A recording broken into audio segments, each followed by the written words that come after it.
নমস্কার বন্ধুরা, এই চ্যানেলে আরেকটি পর্বে তোমাদের সবাইকে স্বাগত। তো বন্ধুরা, তোমাদের জন্য একদমই একটি অন্যরকম ভিডিও নিয়ে চলে এসেছি। তো বন্ধুরা, তোমাদের জন্য একদমই মুখরোচক এবং একটি সুস্বাদু রেসিপি নিয়ে চলে এসেছি, যেটা বানিয়ে যদি তোমরা খাও তাহলে দেখতে পারবে যে মাছ মাংস তোমাদের কিন্তু কিছুই আর খেতে ইচ্ছে করবে না। আশা করি তোমাদের খুবই ভালো লাগবে। এবং বন্ধুরা, পুরো ভিডিওটা দেখো, কেটে কেটে দেখো না, তাহলে কিন্তু বুঝতে পারবে না। আর আশা করি তোমরা এটা পুঁই পাতার বড়া হয়তো সবাই খেয়েছো, কিন্তু এভাবে খাওনি, এটা কিন্তু গ্যারান্টি দিচ্ছি। এভাবে করে তোমরা একবার বানিয়ে খেয়ে দেখো বন্ধুরা, কত টেস্টি লাগে। তোমরা তো অনেকেই পুঁই পাতার বড়া খেয়েছো, কিন্তু এভাবে খেয়ে দেখো একবার, বলছি বন্ধুরা। তো চলো কিভাবে বানাই সেটা আমরা দেখে নেই। তো বন্ধুরা, তার আগে তোমরা কে কোথা থেকে আমার এই ভিডিওটা দেখছো তা যদি কমেন্ট করে জানাও, তাহলে আমি বুঝতে পারতাম দেশের কোন কোন জায়গায় আমার বন্ধুরা রয়েছে। তো বন্ধুরা, প্রথমে তোমাদেরকে দেখাচ্ছি, আমি এখানে পরিমাণ মতো লঙ্কা নিয়ে নিয়েছি। তোমরা যেরকম ঝাল খাও ঠিক সেরকমই ঝাল নিয়ে নিবে। তো এই লঙ্কাগুলো প্রচণ্ড ঝাল, সেই জন্য আমি লঙ্কাটা একটু কমই নিলাম। তো বন্ধুরা, এটা কিন্তু একটু ঝাল ঝাল হলেই ভালো হয়। তো দেখো, আমি নিয়ে নিয়েছি এখানে রসুন থেতো করে নিয়েছি, আর এখানে নিয়ে নিয়েছি পেঁয়াজ। বন্ধুরা, পেঁয়াজটাকে একদম কুচি কুচি করে ভালো করে কাটতে হবে। এখানে কিন্তু তোমরা যদি পেঁয়াজ বাটাও দিতে পারো, কিন্তু হ্যাঁ, পেঁয়াজ বাটা দিতে পারো। পেঁয়াজ বাটা দিলে একটু সময়টা বেশি লাগে এবং জিনিসটাও কিন্তু একটু নরম হয়। এর জন্য আমি পেঁয়াজ বাটা দিব না। এখানে কিন্তু আমি রসুন থেতো করে এবং পেঁয়াজগুলো কুচিয়েই দেব, শুধুমাত্র লঙ্কা বাটা দেব। আর অন্যান্য কি দেব সেটা তোমরা দেখতে থাকো পুরো ভিডিওটা, তাহলেই বুঝতে পারবে। তো বন্ধুরা, কিভাবে করছি সেটা তোমরা দেখে নাও। তো বন্ধুরা, তারপর আমাদের যে কাজটা করতে হবে, পুঁই পাতা নিয়ে নিতে হবে।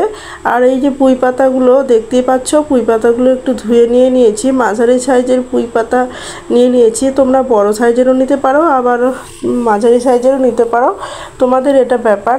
তো বন্ধুরা দেখো, এইভাবে করে যে শিরগুলো রয়েছে পুঁই পাতার মধ্যে, সেই শিরগুলো আমি কেটে নেব, চাকু দিয়ে কেটে নেব। প্রত্যেকটা কিন্তু শিরগুলো কেটে নেব, তা না হলে কিন্তু যখন আমরা বড়াটা বানাবো তখন কিন্তু খুব অসুবিধা হবে।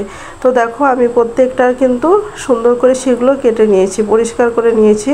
আর পাতাগুলো ভালো করে ধুয়ে নিয়েছি। ধুয়ে নিয়ে এখন আমি এটার মধ্যে সামান্য পরিমাণে নুন দিয়ে দিব। আর নুন দিয়ে তারপরে কিন্তু এটাকে আমি ভালো করে একটু মেখে রাখবো। নুন যদি এটা মেখে রাখা যায় তাহলে কিন্তু পাতাটা অনেকটা নরম হয়ে যাবে।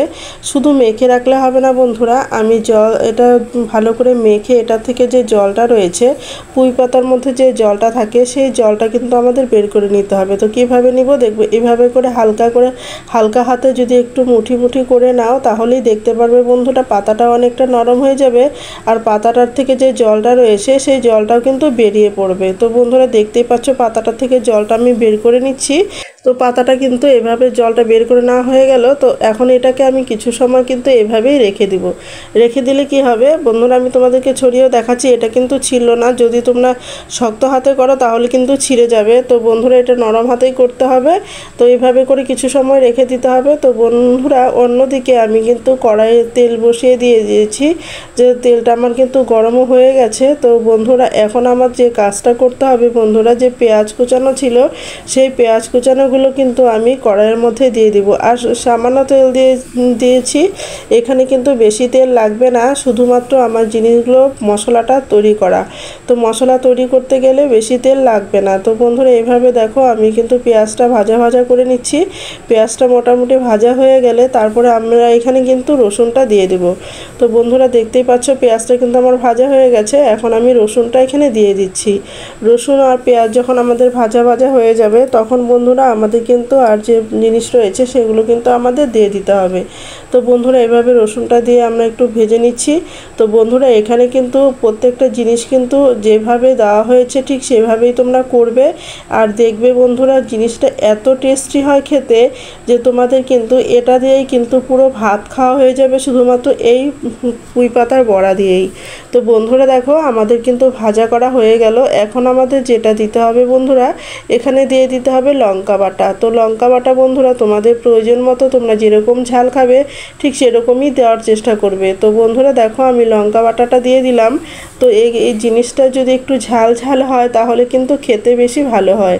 তো বন্ধুরা দেখো, আমি এখানে বাটিটা ধুয়ে একটু জল দিয়ে দিলাম। তারপর আমাদের যেটা দিতে হবে বন্ধুরা, এখানে আমাদের নুন হলুদ এগুলো দিয়ে দিতে হবে। দিয়ে তারপরে কিন্তু আমাদের মশলাটাকে ভালো করে ভেজে নিতে হবে। তো বন্ধুরা এক এক করে আমি এখানে নুন হলুদ এগুলো আমি দিয়ে দিচ্ছি। তো বন্ধুরা তোমরা কিন্তু জিনিসগুলো খেয়াল করো, তোমরা যেভাবে আমি করছি ঠিক সেভাবেই করো, তাহলে দেখতে পারবে কত ভালো লাগে খেতে। বন্ধুরা এটা কিন্তু বানাতে বেশি সময়ও লাগে না, খুব কম সময়ের মধ্যে এই জিনিসটা কিন্তু তৈরি করা যায়, আর খেতেও কিন্তু দারুণ লাগে। এটা যদি তোমরা বাচ্চাদের বলো বড়দের বলো যদি তোমরা দাও তাহলে কিন্তু চেটেপুটে কিন্তু খেয়ে নেবে, এতটাই টেস্টি। আর কিন্তু আমরা কিন্তু ধরো এই পেঁয়াজ মশলাটা ভাজা ভাজা করতে করতে আমাদের পাতা রেডি করতে পারবো, আমরা বেসনটা তৈরি করে নিতে পারবো। এভাবে করে কিন্তু খুব সহজে আমরা কিন্তু একটা বসিয়ে দিয়ে কিন্তু আরেকটা করে নিতে পারবো, খুব অল্প সময়ের মধ্যেই জিনিসটা কিন্তু হয়ে যাবে। তো বন্ধুরা এই মশলাটা আমরা ভাজা ভাজা করে নেই, তারপরে তোমাদেরকে আবার দেখাচ্ছি। তো বন্ধুরা দেখো আমাদের মশলা কিন্তু ভাজা ভাজা হয়ে গেছে। তো কালারটা কিন্তু দেখতেই পাচ্ছ বন্ধুরা এখানে চেঞ্জ হয়েছে। তোমরা চাইলে কিন্তু এখানে শুকনো লঙ্কাও ব্যবহার করতে পারো, কিন্তু শুকনো লঙ্কা যেহেতু আমরা খাই না সেই জন্য শুকনো লঙ্কা ব্যবহার করলাম না। এখন এটাকে নামিয়ে ঠান্ডা করে নেব। তো বন্ধুরা অন্যদিকে বন্ধুরা আমি বাটির মধ্যে নিয়ে নিলাম আটা, চালের গুঁড়ি এবং সুজি। তো বন্ধুরা এর জন্যই নিচ্ছি সুজিটা, যেটা জিনিসটা কিন্তু মুচমুচে হবে, সুজিটা দেওয়াতে কিন্তু ভালো মুচমুচে হবে। তো বন্ধুরা এখানে আমি দিয়ে দিলাম, তারপরে এখানে দিয়ে দিব সামান্য পরিমাণে খাবার সোডা, সামান্য পরিমাণে একটু খাবার সোডা দিয়ে দিলাম। তারপরে এখানে বন্ধুরা আমি দিয়ে দিব একটু সামান্য পরিমাণে লঙ্কার গুঁড়োও দিয়ে দিয়েছি। তো তারপরে বন্ধুরা হলুদ নুন এগুলো দিয়ে দিলাম, দিয়ে বেসনটা আমি তৈরি করে নিলাম। তো বন্ধুরা দেখো আমার কিন্তু পাতাগুলো একদম রেডি, পাতাগুলো ছড়িয়ে নিয়েছি। এখন কিন্তু আমি যে মশলাটা রয়েছে সেই মশলাটা কিন্তু প্রত্যেকটা পাতার মধ্যে আমি দিয়ে দিব, দিয়ে কিন্তু আমি জিনিসটা তৈরি করে নেব। তো দেখো বন্ধুরা কিভাবে আমি তৈরি করছি তোমরা দেখো, তাহলেই বুঝতে পারবে। তো বন্ধুরা দেখো আমি প্রত্যেকটার মধ্যে কিন্তু আমার মশলা দেওয়া হয়ে গেল।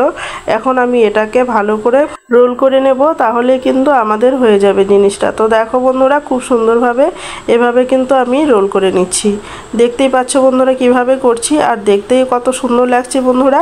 এটা কিন্তু খেতে কিন্তু আরও দারুণ মজাদার হবে। তো বন্ধুরা তোমরা অবশ্যই বাড়িতে বানিয়ে খেও। অনেকেরই রয়েছে জ্বর সর্দি কাশি, রুচি নেই মুখে একদমই, তো তারাও যদি এটা বানিয়ে খাও তাহলে কিন্তু খুব সুন্দরভাবে ভাত খেতে পারবে, কোনো রকমই অসুবিধা হবে না। রুচি নেই মনেই হবে না যে রুচি নেই মুখে। তো বন্ধুরা এভাবে করে তোমরা বানিয়ে খেয়ে দেখো, মুখরোচক খুব খাবার, খুব টেস্টি। তো বন্ধুরা আমার কিন্তু একদমই সুন্দরভাবে এটা রোল করা হয়ে গেল। তো এখন আমি তোমাদেরকে এটা ভেজেও আমি দেখাবো। তো বন্ধুরা আমার কিন্তু আরও রয়েছে মশলা, সেগুলো আমি পরে করব। তো এই কয়েকটা কিন্তু তোমাদেরকে আমি ভেজে দেখাচ্ছি বন্ধুরা। তো চলো আমরা ভেজে নেই। তো বন্ধুরা আমি কিন্তু কড়াই বসিয়ে দিয়েছি, আর সেখানে আমি তেলও দিয়ে দিয়েছি, তেলও গরম হয়ে গেছে। তো এখন আমি এটা বেসনের মধ্যে চোবাবো আর কিন্তু এটার মধ্যে দিয়ে দিব। তো বন্ধুরা তোমরা কিন্তু চাইলে এখানে বেসনও ব্যবহার করতে পারো, তোমরা যে এটা ব্যবহার করবে সেটা কোনো কথা নেই, এইভাবেই ব্যবহার করবে, এটা না করলেও পারো, কিন্তু বেসন তোমরা ব্যবহার করতে পারো। তো বন্ধুরা দেখো এইভাবে করে কিন্তু আমি চারটে এখানে দিয়ে দিয়েছি। তো চারটে কিন্তু মোটামুটি আমার ভাজা হয়ে গেল, এক পিঠ ভাজা হয়ে গেছে, এখন আরেক পিঠ ভেজে নিচ্ছি। তো এইভাবে করে কিন্তু আমি সম্পূর্ণটাই ভেজে নিচ্ছি, এইভাবে করে 6টি বড়া আমি ভেজে নিলাম। তো বন্ধুরা দেখো আমার কিন্তু ভাজা হয়ে গেছে, আর দেখতেই পাচ্ছ বন্ধুরা এটা কিন্তু দারুণ মুচমুচে হয়েছে, আর কালারটাও কত সুন্দর হয়েছে। তো বন্ধুরা খেতেও কিন্তু দারুণ হয়েছিল। তো বন্ধুরা তোমাদের কাছে ভিডিওটি কেমন লেগেছে, তো ভালো লাগলে লাইক কমেন্ট শেয়ার করে দিও, আর এই ভিডিওতে যদি কেউ নতুন হয়ে থাকো তাহলে সাবস্ক্রাইব করে আমার পাশে থেকো এরকম নিত্য নতুন ভিডিও পাওয়ার জন্য। তো বন্ধুরা তোমরা সবাই ভালো থেকো সুস্থ থেকো এই কামনাই করি ঈশ্বরের কাছে। আজ এই পর্যন্ত, দেখা হবে নেক্সট কোনো ভিডিওতে, কেমন।